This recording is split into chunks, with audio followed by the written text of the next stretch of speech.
Good morning friends, welcome to banking study YouTube channel. आप सबका स्वागत है हमारे यूट्यूब चैनल पे फ्रेंड्स। आज है 16th ऑफ अगस्त है, ठीक है, और संडे का डे है फ्रेंड्स। आ गए हो हमारे बैंकिंग अवेयरनेस के पार्ट पे, जो कि आप बोल सकते हो स्टैटिक अवेयरनेस है ये बैंकिंग का। स्टैटिक अवेयरनेस कह सकते हो, ठीक है, जिसमें आज हम करेंगे चैप्टर नंबर 3।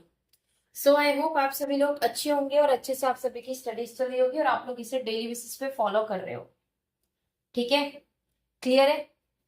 तो फ्रेंड्स, आए दिन में हमने आप लोगों के साथ डिस्कस किया था चैप्टर नंबर 1।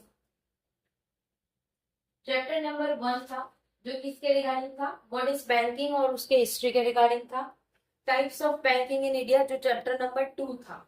अब बैंक को चलाएगा कौन, उसकी रिगार्डिंग है। तो चैप्टर क्या है, चैप्टर का नाम आरबीआई एंड इट्स फंक्शन। तो ये आपका चैप्टर नंबर 3 है, ठीक है।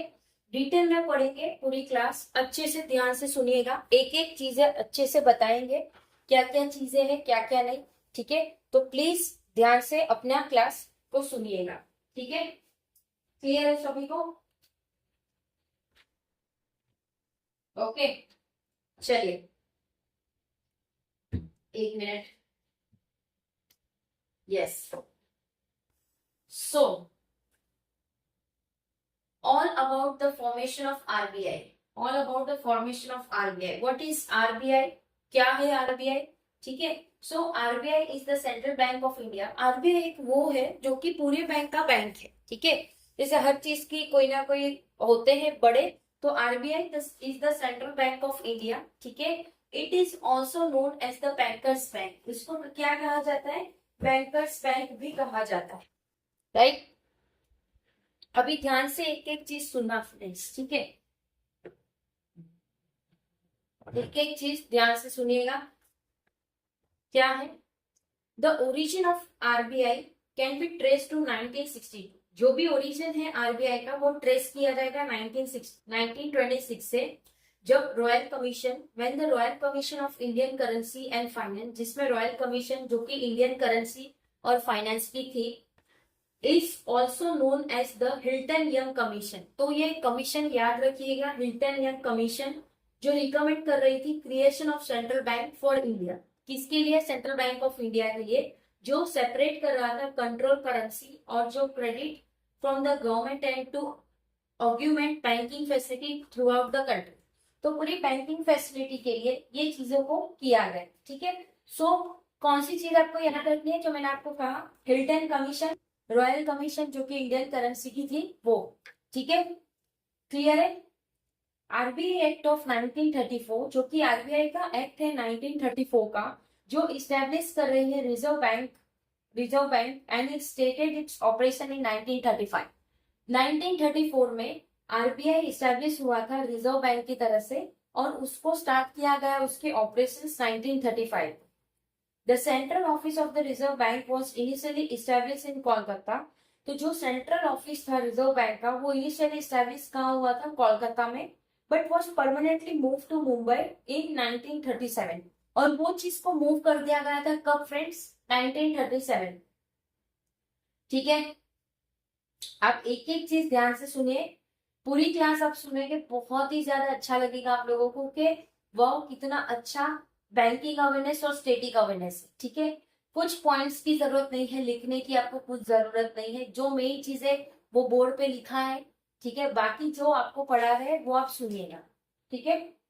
So it's all about the functions of RBI, right. ये क्या थे, आरबीआई के जो भी फंक्शंस थे, मेन फंक्शंस वो थे। उसमें एक और चीज है आप लोगों का, कोलकाता में हुआ था, right. Starting as a private share holder bank, वो स्टार्ट किए थे as a private share holder bank का। The reserve bank was nationalise in 1949। जो रिजर्व बैंक ऑफ इंडिया वो नेशनलाइज कब हुए थे, 1949 में। It aim at achieving coordination between the policies of the government and those of central.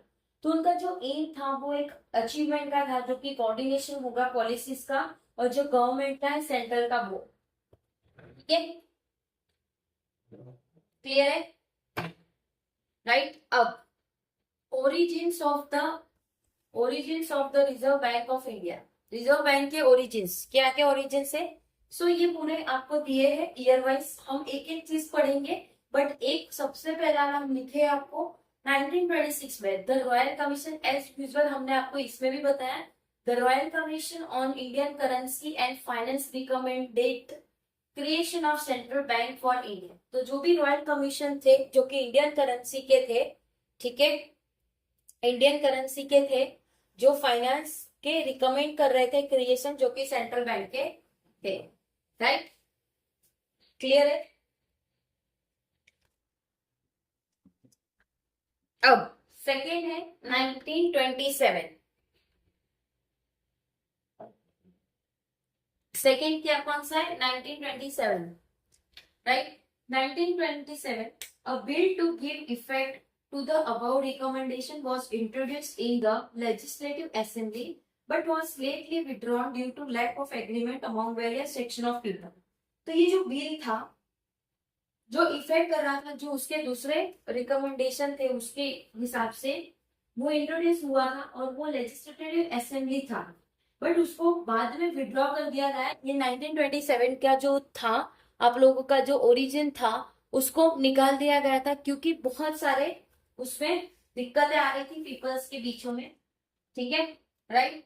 1933 की बात करें तो the white paper of Indian constitution reforms recommended the creation of reserve bank.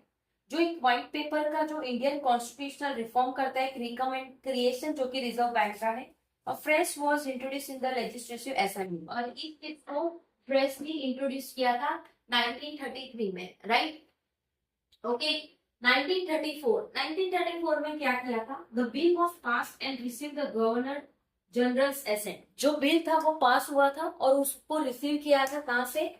कहां से हम रिसीव किए थे? जनरल एसेंट से, ठीक है, राइट। 1935 में क्या हुआ था? The reserve bank commenced operation as India central bank on April 1, ठीक है। तो जो रिजर्व बैंक है उन्होंने कमेंस किया था उनका ऑपरेशन, जो कि इंडिया का सेंट्रल बैंक है, April 1 as a private shareholder bank with a paid up capital of rupees 5 crore 5 rupee 50 million, ठीक है, 5 करोड़ रुपीस 50 मिलियन भी कह सकते हो। मतलब जो रिजर्व बैंक है उन्होंने कमेंट्स किया था ऑपरेशन, जो कि इंडिया का सेंट्रल बैंक है, जो कि 1 अप्रैल में उनका उद्घाटन हुआ था, जो कि एक प्राइवेट शेयर होल्डर के तौर पे, जो कि पेड अप कैपिटल 5 करोड़ का था, ठीक है, कितना? 5 करोड़, राइट। चलते हैं 1942 पे। 1942 the reserve bank cease to the currency issuing authority of Burma, मतलब न्यू म्यांमार, ठीक है। तो रिजर्व बैंक ने सीज किया था करेंसी जो इशू कर रहे थे एक अथॉरिटी जो कि म्यांमार का था, ठीक है। सो 1942 क्लियर, 1942 क्लियर। 1947 में क्या था? The reserve bank stop acting a banker to the government Burma, ठीक है। तो जो 1947 में रिजर्व बैंक ने एक्ट करना बंद कर दिया था कि बैंकर से, जो कि गवर्नमेंट बुर्मा, ठीक है। फ्रेंड्स ये क्लास आपकी थोड़ी लंबी रहेगी, डिटेल में क्लास आपको लिया जाता है, ठीक है, एक एक चीज हिंदी में समझाया जाता है। देखो आप ऐसी कोई बुक पढ़ लोगे तो नहीं समझ आएगा, ठीक है, सारी चीजें आप लोगों को बिल्कुल बेसिक से हम समझाते हैं, राइट। 1948 में क्या हुआ था?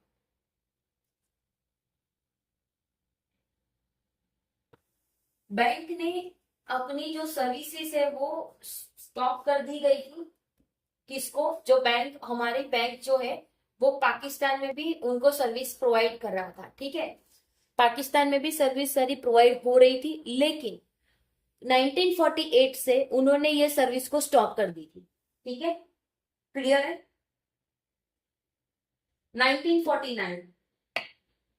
1949 में क्या किया था? जो हमारी गवर्नमेंट है, जो नेशनलाइज किया था रिजर्व बैंक को, इसके अंडर पे रिजर्व बैंक के पब्लिक ओनरशिप पे, ठीक है, मतलब जो प्राइवेट था उसे पब्लिक घोषित कर दिया गया था 1948, ठीक है। इसका एक्ट 1948 लगता है, बट ये हुआ था 1949। सो ये चीजें ध्यान रखिए, ठीक है। Origin of reserve bank, I hope पूरा आपको समझ आ गया होगा। ईयर बाय ईयर थोड़े थोड़े छोटे छोटे पॉइंट्स है, एक दो बार ये सेशन को देख लीजिए, डेफिनेटली चीजें आपके दिमाग में चली जाए, ठीक है। RBI as an organisation, RBI एक ऑर्गेनाइजेशन है, क्या है देखते हैं।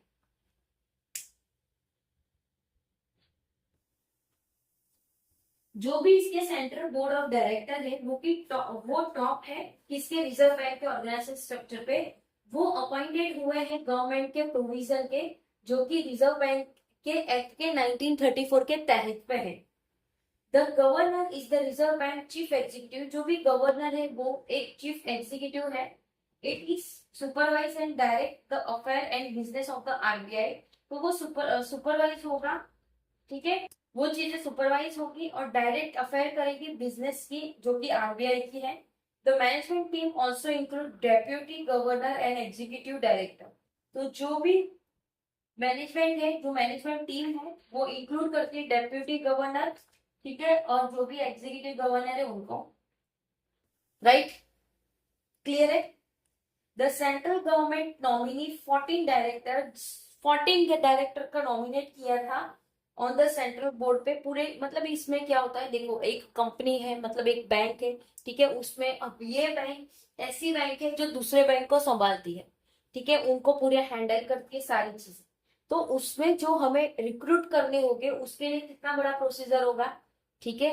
जैसे इनकम टैक्स ऑफिसर होते हैं, आपने मूवी देखी होगी स्पेशल 26, उन लोगों का सीआईडी में जब किसी को इंक्लूड करते हैं तो किस तरह से उनका इंटरव्यू लिया जाता है, किस तरह से नॉमिनी हुआ जाता है, सेम एज इट इज इसमें भी ऐसा है कि 14 लोगों की नाम हमने दी थी, ठीक है, जो इंक्लूड कर रहे हैं एक director each from the 4 local board, सारे लोकल बोर्ड से इनको किया गया था। Other 10 director representative sector of the economy, और दूसरे जो भी बोर्ड मेंबर्स थे वो दूसरे सेक्टर्स के थे, ठीक है, क्लियर है।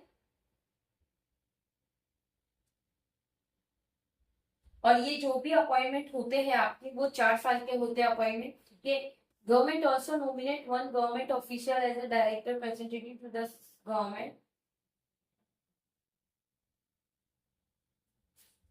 तो जो गवर्नमेंट है वो नॉमिनेट करने को बोल रही है गवर्नमेंट के ऑफिशियल डायरेक्टर रिप्रेजेंटेटिव, जो कि गवर्नमेंट की है, जो यूजुअली फाइनेंशियल सिक्योरिटी यूज करेंगे गवर्नमेंट ऑफ इंडिया, जो रिमेन करेंगे बोर्ड उसके प्रेशर ऑफ सेंट्रल गवर्नमेंट, ठीक है। The reserve bank governor and minimum of 4 deputy governor, जो रिजर्व बैंक के गवर्नर है अभी फिलहाल कौन है, चलिए बताइए। आप लोगों का होमवर्क रहेगा ये कि अभी के फिलहाल के जो आपके गवर्नर है वो क्या है, ठीक है। चलिए देखते हैं कौन कौन लोग अपडेटेड हुए या कोई अभी भी शक्तिकांत दास ही बता रहे हैं, राइट।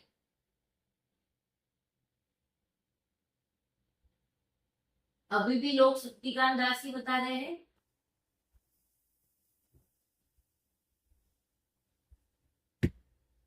देखते हैं किसको किसको याद है। हमें तो याद है फ्रेंड्स, हमारा तो ये सब्जेक्ट है, तो हमें तो याद होगा ही ऑफ कोर्स, ठीक है। So it is your homework, RBI के अभी रिसेंटली जो बने हैं उनका नाम दीजिए और उससे पहले वाले का नाम दीजिए, दोनों नाम आप प्रोवाइड कर दीजिएगा कमेंट बॉक्स पे। कंपटीशन बढ़ेगा, देखो फ्रेंड्स, आप जैसे जैसे कमेंट करोगे आपका ही नहीं दूसरे किसी भी बच्चे का ये अगर क्वेश्चन होगा तो वो भी इसमें क्लियर आउट हो सकता, ठीक है, क्लियर है, ओके। सो ये था हमारा आरबीआई के origins of RBI, sorry origins नहीं, आरबीआई एज एन ऑर्गेनाइजेशन ये हमारा था, राइट। अभी subsidiaries of the RBI, subsidiaries of RBI क्या है, सब्सिडरीज ऑफ आरबीआई जो the fully owned subsidiaries of RBI, जो फुल्ली ओन्ड है सब्सिडरीज किसकी, आरबीआई की, वो है डीआईसीजी से और बीआरबीएनएमपीएल, जो कि deposit insurance and credit guarantee corporation of India, ठीक है, और ये है भारतीय रिजर्व बैंक नोट मुद्रा प्राइवेट लिमिटेड। मतलब ये जो दो सब्सिडरी वो फुल्ली फुल्ली ओन करती है, कौन, आरबीआई ही ओन करती है, ठीक है, correct. So what is DICGC से वो क्या है? With a view to integrating the functions of deposit insurance and credit guarantee, जो भी इंटीग्रेट होगी फंक्शंस की, जो डिपॉजिट करती है इंश्योरेंस और credit guarantee, the deposit insurance corporate and credit guarantee corporation of India were merged and the present deposit insurance and credit guarantee corporation came into existence on July 15, 1978। ठीक है, तो डीआईसीजी से वो पहले क्या था, जो डिपॉजिट इंश्योरेंस कॉर्पोरेशन था जिसका मर्जर हुआ है 15 जुलाई 1978, ठीक है, तो कब से वो बन चुका है डीआईसीजीसी।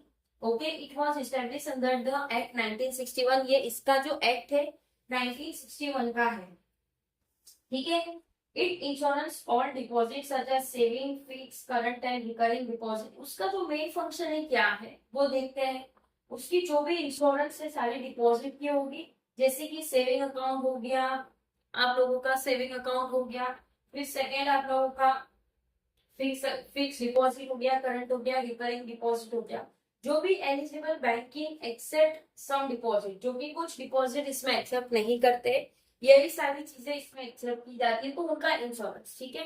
कल को बैंक में आग लग जाती है या कुछ लग जाती है, मतलब कुछ भी अनसर्टेनिटी चीजें होती है, तो ये एक फर्म है जिसमें हम आरबीआई की है ये, ठीक है, राइट।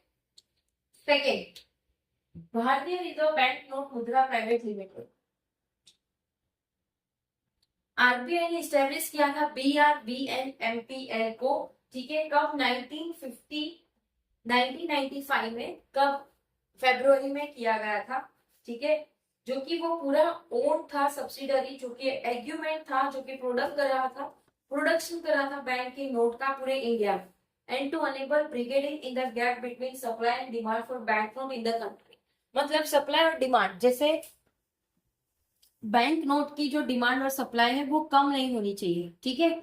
जब आप लोगों को याद हो तो डिमोनेटाइजेशन आया था, ठीक है, सो डिमोनेटाइजेशन आया था तब कितनी सारी प्रॉब्लम्स हो रही थी, बैंकों के पास भी नोट्स नहीं अवेलेबल थे, तो सारी पब्लिक पूरे इंडिया की, आप खुद सोचिए, पूरे इंडिया की पब्लिक वहां पे जा रही थी, बैंक में जा रही थी, पैसे लेने जा रहे थे,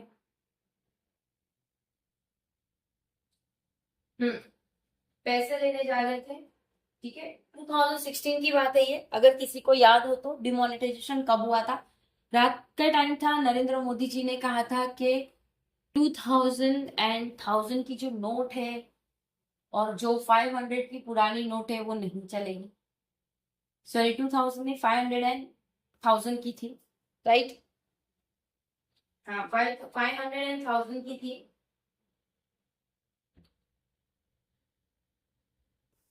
बैन कर दिया गया था, ठीक है, बैन कर दिया गया था, उस टाइम पे बहुत सारी दिक्कतें थी, तो बस ये जो है आपका ये काम वही करता है ताकि बैंक के पास सप्लाई और डिमांड की कमी ना हो नोटों की, ठीक है, पैसों की। वो रजिस्टर हुआ था पब्लिक लिमिटेड कंपनी पे, जो कि कंपनी एक्ट था 1956 का, जो रजिस्टर था कॉर्पोरेट स्टैट्यूटेड बैंगलोर में था, राइट। सो ये चीज आपको समझ आ गई होगी, क्लियर है, ओके। तो ये सारी चीजें थी, अब हमारे दो तीन चीजें और है, ठीक है। Functions of RBI, monetary authority, regulation and supervision of the financial system, manager of forex exchange, issuance of occurrence, one by one करके सारी चीजें रीड करेंगे, पढ़ेंगे, right.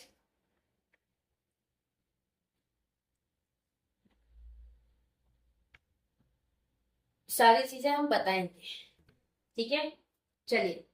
Functions of RBI, monetary authority, monetary authority क्या है, जो formulate करती है, इंप्लीमेंट करती है, मॉनिटर करती है पूरी मॉनिटरी पॉलिसी, राइट, ठीक है, जो फॉर्मुलेट करेगी, इंप्लीमेंट करेगी एक मॉनिटरी पॉलिसी, जिसका मेन ऑब्जेक्टिव रहेगा मेंटेन करना प्राइस स्टेबिलिटी को, जब ग्रोथ हो रहा हो तो उसकी चीजों को स्टेबिलिटी में लाने की उनकी फर्ज है, मतलब उनका ये काम है, राइट। सो ये था मॉनिटरी ऑथोरिटी,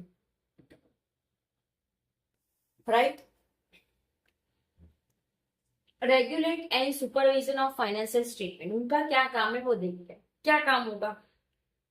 रेगुलेशन करना और सुपरवाइजर करना किसका? फाइनेंशियल सिस्टम का। उसी तरह से पूरा ये जो आपको पॉइंट मिलता है फ्रेंड्स, उसी में आपका आंसर होता है। देखिए, जो प्रिस्क्राइब करता है बोर्ड के पैरामीटर जो कि बैंकिंग ऑपरेशन के हो गए, जो कंट्री की बैंकिंग और फाइनेंशियल सिस्टम,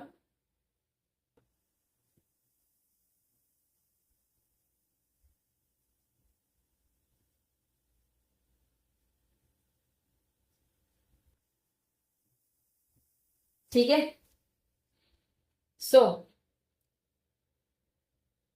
बताया आपको, प्रिस्क्राइब करेगा पूरा बोर्ड के पैरामीटर जो कि बैंकिंग ऑपरेशन का है, ठीक है, जो कि कंट्रीज के बैंकिंग और फाइनेंशियल सिस्टम फंक्शन करेगा, जिसका मेन ऑब्जेक्टिव क्या है कि वो मेंटेन करे पब्लिक का कॉन्फिडेंस सिस्टम पे और प्रोटेक्ट करे डिपॉजिट इंटरेस्ट और प्रोवाइड करे cost effective banking service to the public, ठीक है। बैंकिंग की सर्विस प्रोवाइड करेगा, ये सारा उनके functions, right. Managers of foreign exchange, managers of foreign exchange मतलब मैनेज करते हैं पूरे फॉरेन एक्सचेंज के मैनेजमेंट एक्ट को 1999, ठीक है। तो देखो फ्रेंड्स, मैंने आपको पहले भी बोला, जो ऊपर दिया है आप ध्यान से जब चीजों को पढ़ोगे, मैनेजर ऑफ फॉरेक्स एक्सचेंज, ठीक है, मैनेजर ऑफ फॉरेन एक्सचेंज में वही है कि वो चीजों को मैनेज कर रहा है फॉरेन एक्सचेंज, ठीक है। चलिए ये देखिए, ये आता है आप लोगों को, ऐसे ही कुछ होता है, राइट, बीटीएस, राइट, ठीक है, जस्ट पार्ट ऑफ जोक, थोड़ा बहुत टॉपिक से थोड़ा सा अलग, ओके। पढ़ा हमने, क्या पढ़ा? मैनेजर ऑफ फॉरेन एक्सचेंज क्या होता है, उसका जो मेन ऑब्जेक्टिव होता है, यही ऑब्जेक्टिव है, वो फैसिलिटेट करेगा एक्सटर्नल ट्रेड को और पेमेंट को और प्रमोट करेगा ऑर्डरली डेवलपमेंट और maintenance foreign exchange market in India, ठीक है। यह चीजों को मैनेज करना कि किस तरह से हमारे इंडिया पे फॉरेन एक्सचेंज की चीजें हो रही। Other functions of RBI, sorry, issuance of currency, बाकी इशुएंस ऑफ करेंसी क्या मतलब? करेंसी को इशू करना, ठीक है, करेंसी और एक्सचेंज को डिस्ट्रॉय करना, करेंसी को जो कॉइन्स हो गई या फिर कुछ भी चीजें हो उसको डिस्ट्रॉय करना या उसकी चीजें लाना, उसका जो मेन ऑब्जेक्टिव होता ये है कि वो पब्लिक को एक्यूरेट करेगा एक क्वांटिटी ऑफ सप्लाईज को, करेंसी नोट का और कॉइन्स का एक गुड क्वालिटी। कुछ भी ऐसे ही नहीं, अभी हमारे नोट आप लोग ने देखा होगा, अगर किसी ने प्लास्टिक नोट देखा होगा, बीच में आया था, बीच में आया तो था, अगर आप लोग ने नहीं देखा है, एक मिनट,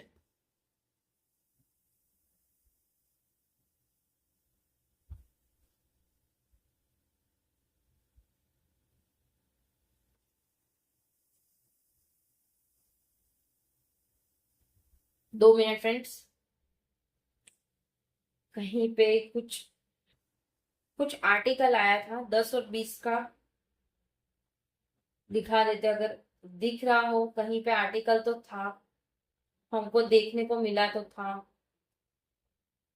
आर्टिकल मतलब एक जरा सी न्यूज थी।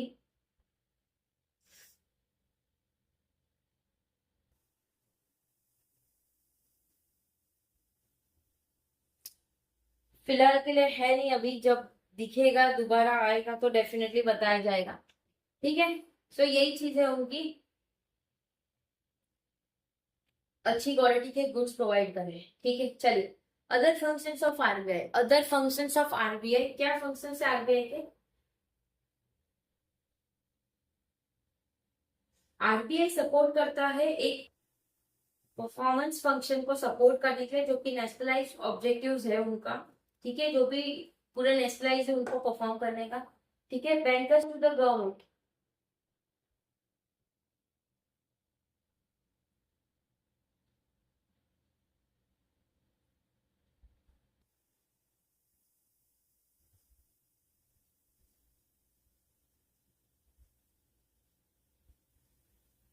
राइट।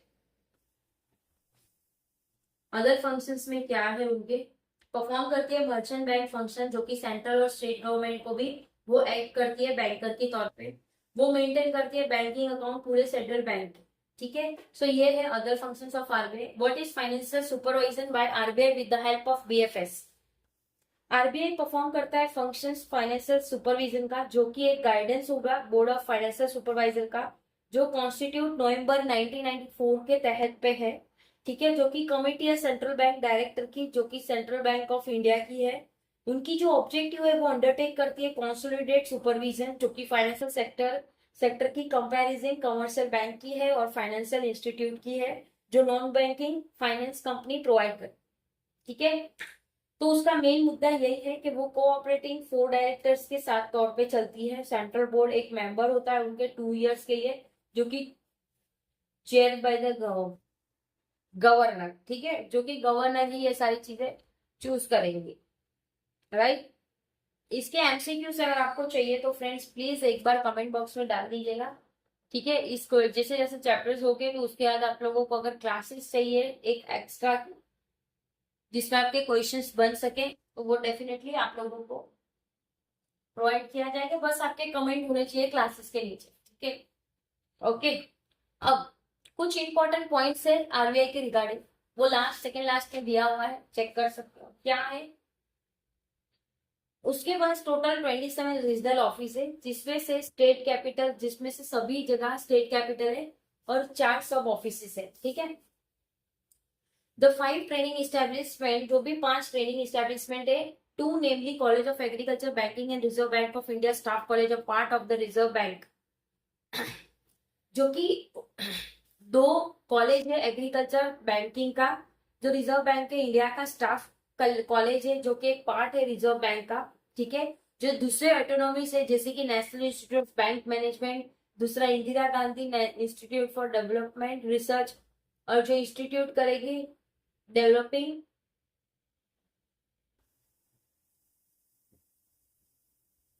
ठीक है, जो नेशनल इंस्टीट्यूट हो गए बैंक मैनेजमेंट के, जो इंदिरा गांधी इंस्टीट्यूट है institute for development and research in technology.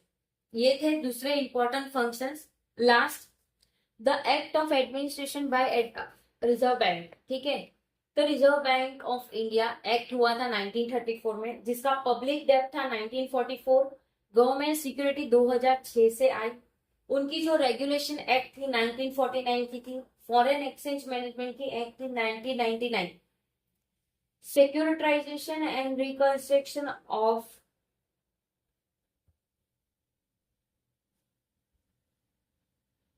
Right. फिर फॉरेन एक्सचेंज मैनेजमेंट एक्ट है 1999 का, जो कि सेचुरेशन रिकंस्ट्रक्शन फाइनेंशियल स्टेटमेंट है, एनफोर्स करेगी उसके सिक्योरिटी इंटरेस्ट, जो कि 2002 का था। चैप्टर नंबर 2 में हमने ऑलरेडी इस टर्म को लिया गया था। Credit information companies regulation act 2005, companies sorry credit information company 2005 से वो आई थी। Okay, payment and settlement system 2007, payment and settlement system recruitment 2008, जो कि 2008, और जो अमेंडमेंट हुआ था 2011, और बीपीएस रेगुलेशन एक्ट था, जो फैक्टर रेगुलेशन एक्ट था 2021 का। ठीक है, सो फ्रेंड्स ये था हमारा पूरा आरबीआई के रिगार्डिंग, ये पूरा आप लोगों का चैप्टर था। ठीक है, आई होप एक एक चीज समझ आया होगा कि किस तरह से ये पूरी क्लास को ली गई है। उसके फंक्शंस देख लिए हमने, functions of RBI, what is the financial supervision by RBI with the help of BFS, the act administration by the RBI of India. ठीक है, सो हर एक चीज को देखा गया हमने बारीकी से, राइट। तो ये पूरा था हमारा चैप्टर आरबीआई के रिगार्डिंग और उसके फंक्शंस के रिगार्डिंग। ठीक है, अगर कहीं पे कोई डाउट है या कोई सजेशन है तो प्लीज कमेंट बॉक्स में कमेंट कर देना। विद इन 24 आवर्स के अंदर हम आपको उसका रिप्लाई कर देंगे। क्लियर? ठीक है, सो संडे को ये हमारी क्लास होती है बैंकिंग अवेयरनेस की class, max to max 30 to 35 minute की रहती है। ठीक है, आप इसे डेली बेसिस पे फॉलो करिए। फॉलो मतलब डेली आप लोगों को जो क्लासेस मिल रही है बैंकिंग के न्यूज की, उससे तो देखिए, साथ ही जो ये संडे को आ रहा है इससे आपका स्टडी अवेयरनेस क्लियर होता जाएगा। चैप्टर सारी चीजें होगी। 5 चैप्टर के बाद आप लोगों के लिए उस दिन एमसीक्यू आएगा, या फिर उसको कहीं और टाइम पे एडजस्ट करेंगे, इसको ब्रेक नहीं करना। ठीक है, क्लियर है? पीडीएफ आप लोगों को सारी हमारे टेलीग्राम ग्रुप अवेलेबल है, सो टेलीग्राम ग्रुप में ज्वाइन करके पीडीएफ ले लीजिएगा। चैनल को सब्सक्राइब नहीं किया है तो चैनल को सब्सक्राइब कर दीजिएगा, बेल आइकन को क्लिक कर देना ताकि जो भी वीडियो की नोटिफिकेशन रहे वो आपसे मिस ना हो। मिलते हैं इसके बाद वाले सेशन जो आपका 11:11 पे होगा, स्ट्रेटेजी वीडियो होगा, तो please be ready for that session also. ठीक है, एंड करेंगे सेशन, मिलते हैं नेक्स्ट सेशन पे, तब तक अपना ख्याल रखिए। जय हिंद, जय Bharat and thank you friends.